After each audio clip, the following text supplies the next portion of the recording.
Hi, this is Malini. Welcome back to my channel Artcassata. என்னோட சேனலில் drawing, painting, DIY and recycling ideas நீங்கள் பார்க்கலாம். ஹோலி நாளை festival of colours. So இன்றைக்கி நம்ம டிஃப்ரெண்ட் கலர்ஸ் யூஸ் பண்ணி ஃப்ளூயிட் ஆர்ட் பண்ண போகிறோம். இது வந்து ரொம்ப சிம்பிளான பெயிண்டிங், யார் வேணால் பண்ணலாம். ஸோ நான் எடுத்திருக்கிறது கேம்லினோட கிட். இது பின்னாடியே உங்களுக்கு இன்ஸ்ட்ரக்ஷன்ஸ் கொடுத்துருப்பாங்க. நம்ம பெயிண்டிங் ஸ்டார்ட் பண்ணுறதுக்கு முன்னாடி ஃப்ளூயிட் ஆர்ட்னா ஃபஸ்ட்டு என்னென்னு அண்டர்ஸ்டாண்ட் பண்ணிக்கலாம். நம்ம இதுக்கு பேசிக்காக யூஸ் பண்ண போகிறது அக்ரலிக் பெயிண்ட்ஸ். ஸோ அக்ரலிக் பெயிண்ட்டோட கன்சிஸ்டன்சி வந்து நல்லா ரன்னியாக இருக்கணும், நல்லா லிக்விட் கன்சிஸ்டன்சியில் இருக்கணும். பெயிண்ட் வந்து அப்படியே ஃப்ளோயிங்காக இருக்கணும். அந்த மாதிரி இப்போ நீங்கள் கீழே ஊற்றுனீங்கன்னா அது அப்படியே ரன்னியாக இருக்கணும். அந்த டெக்ஸ்டரில் இருக்க பெயிண்டில் நம்ம வேறு கலர்ஸை எடுத்து நம்ம டிஃப்ரெண்ட் பேட்டர்ன் மாதிரி எப்படி வேணால் நம்ம ஊற்றலாம். ஒரு கப்பில் ஊற்றிட்டு லேயராக ஃபார்ம் பண்ணிட்டு அதை கீழே போர் பண்ணும்போது நம்ம சர்க்கிளாக ஊற்றலாம், இல்லை ஸ்ட்ரெயிட் லைன்ஸாக ஊற்றிட்டு ஒரு சைடில் ஃப்ளோ ஆகிற மாதிரி ஊற்றலாம். ஸோ அது நம்மளோட இஷ்டம்தான், நம்ம க்ரியேட்டிவிட்டிக்கு ஏற்ற மாதிரி நம்ம பண்ணலாம். ஸோ இப்போ பேசிக்காக என்ன ஆகும்னா, இந்த கலர்ஸ் எல்லாம் ஒன்று கூட ஒன்று ரியாக்ட் ஆகிட்டு நம்மளுக்கு ஒரு அப்ஸ்ட்ராக்ட் பெயிண்டிங் மாதிரி கிடைக்கும். அப்போது அதோட ரிசல்ட் வந்து பார்க்க ரொம்ப அழகாக இருக்கும். நார்மலாக நம்மளுக்கு அக்ரலிக் பெயிண்ட்ஸ் வந்து திக்காக இருக்கும். அது நல்ல லிக்விடான ஃபார்முக்கு மாற்றுறதுக்கு நம்ம தண்ணிக்கு பதிலாக போரிங் மீடியம் யூஸ் பண்ணோன்னா நம்மளோட ஃப்ளூயிட் ஆர்ட் வந்து இன்னும் பெட்டர் ரிசல்ட்ஸ் கிடைக்கும். இப்போ பார்த்தீங்கன்னா நான் அந்த கிட்ட ஓப்பன் பண்ணிட்டேன்.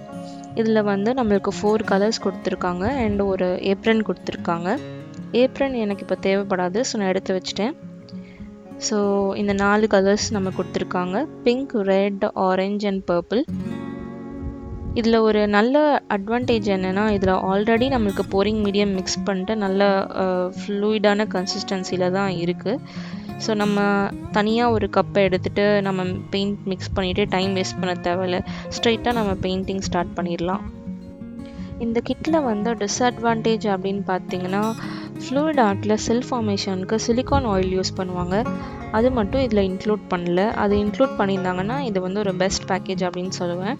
இதோட ப்ரைஸ் வந்து டோட்டலாக இந்த போர்டு, பெயிண்ட் அண்ட் ஏப்ரன் இதெல்லாம் சேர்த்து வந்து ஒரு 250 ருபீஸ் கிட்ட வருது. இப்போ நம்ம வந்து போர்டு ஓப்பன் பண்ணிடலாம்.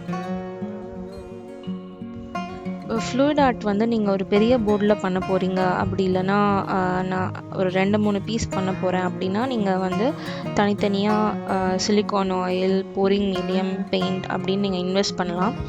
சிலிக்கான் ஆயில் வந்து பார்த்தீங்கன்னா எனக்கு தெரிஞ்ச ஒரு 200 ருபீஸ்க்கு மேலே தான் இருக்கும்.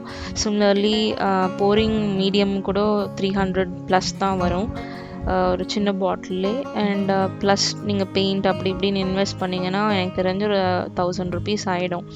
ஸோ நீங்கள் ஜஸ்ட்டு ஒரு 1 டைம் தான் நான் பண்ண போகிறேன் ஒரு எக்ஸ்பீரியன்ஸ்க்கு அப்படின்னு நினச்சிங்கன்னா நீங்கள் இந்த மாதிரி ஸ்டார்டர் கிட் ஆர் இந்த மாதிரி மினி கிட்ஸ் மாதிரி வாங்கிக்கிறது தான் எனக்கு தெரிஞ்ச ஒரு பெஸ்ட் ஆப்ஷன்.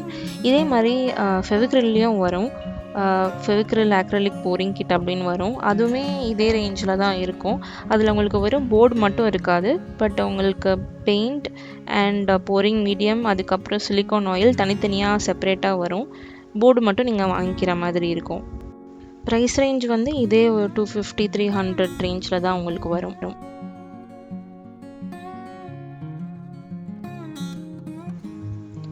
நம்ம இப்போ போர் பண்ணுற பெயிண்டெல்லாம் கலெக்ட் பண்ணுறதுக்கு இந்த மாதிரி ஒரு ட்ரே தேவை. ஸோ அதுவும் ரெடியாக எடுத்து வச்சுக்கோங்க.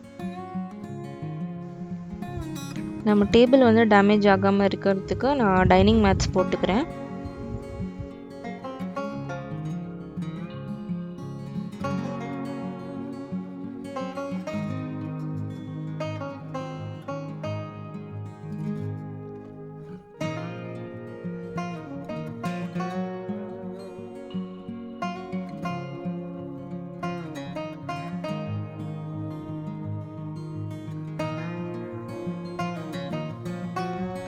இந்த குட்டி யூஸ் அண்ட் த்ரோ கப்பில் வந்து நான் ஓட்டை போட்டு வச்சுக்கிட்டேன். ஆக்சுவலாக நான் ஒரு மைண்டில் ஒரு ஐடியா வச்சு ஸ்டார்ட் பண்ணேன், but it did not go well. So நீங்கள் இந்த ஸ்கிப் பண்ணிவிடுங்க. நீங்கள் ஸ்ட்ரைட்டாகவே நீங்கள் உள்ளே பெயிண்ட் போர் பண்ண ஆரம்பிச்சிடுங்க. அதாவது நீங்கள் வெறும் பிளெயின் கப் எடுத்துக்கோங்க, என்ன மாதிரி ஹோல்ஸ் போட்டுக்காதீங்க.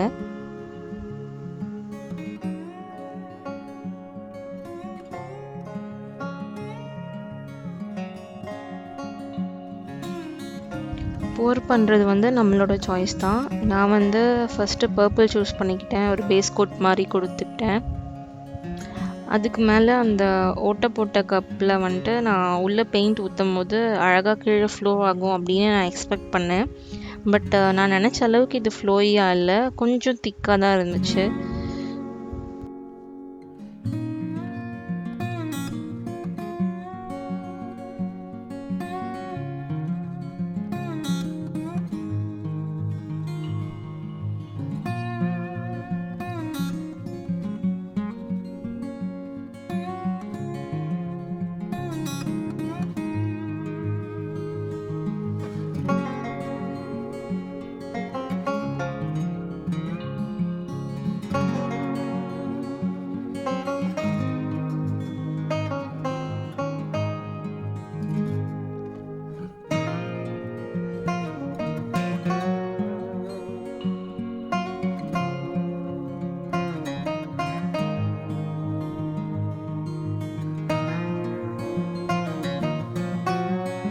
ஸோ என்னோடய எக்ஸ்பெக்டேஷன் என்னென்னா, இதில் பெயிண்ட்டை உள்ளே ஊற்றினோடனே லைனாக வெளில வரும்னு நினச்சேன்.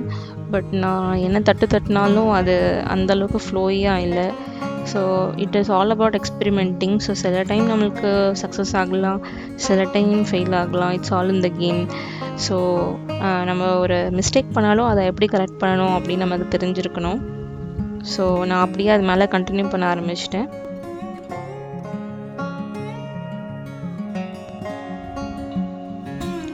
ஸோ பிங்க் போட்டுக்கிட்டேன். பிங்க் மேலே வந்து பர்பிள், அந்த மாதிரி நான் வேறு கலர்ஸ் வந்து நான் லேயர் பண்ணிக்கிட்டேன்.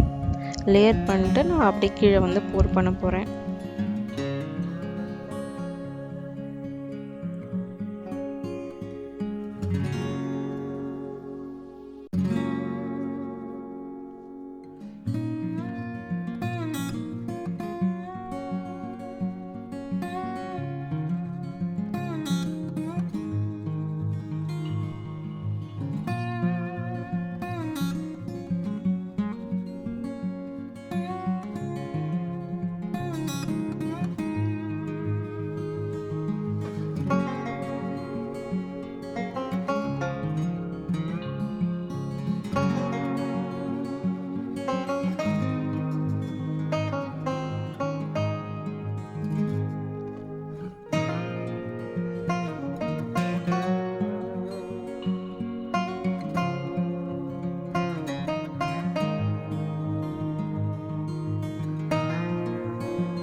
போர் பண்ணும்போது பார்த்தீங்கன்னா நான் சும்மா ரேண்டமாக ஊற்றிட்டு இருக்கேன்.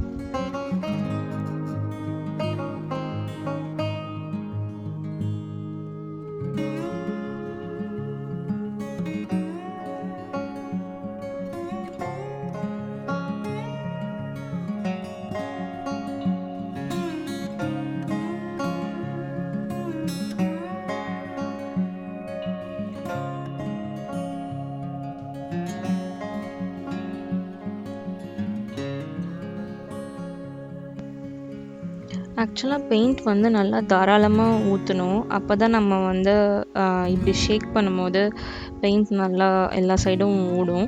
பட் எனக்கு வந்து பெயிண்ட்டை வேஸ்ட் பண்ண மனசே வரல.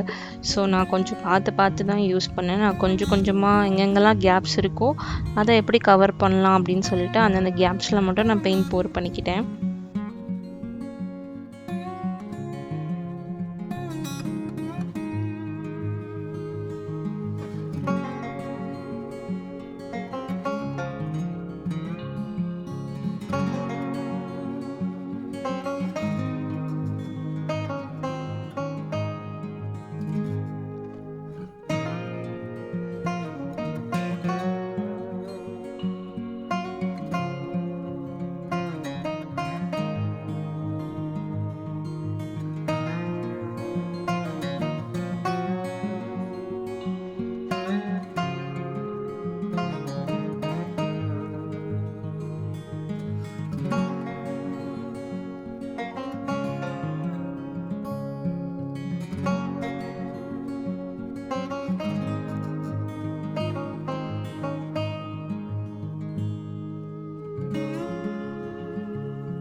எங்கேயுமே blank ஸ்பேஸ் இருக்கக்கூடாது. ஃபுல்லாகவே பெயிண்ட்னால கோட் பண்ணிக்கோங்க.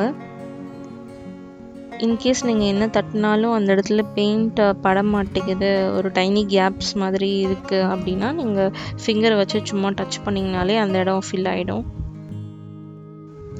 அவ்வளோதான், நம்ம ஃப்ளூயிட் ஆர்ட் வந்து ரெடி ஆகிடுச்சு. இது வந்து 24 hours டிஸ்டர்ப் பண்ணாமல் அப்படியே காய வச்சுடுங்க.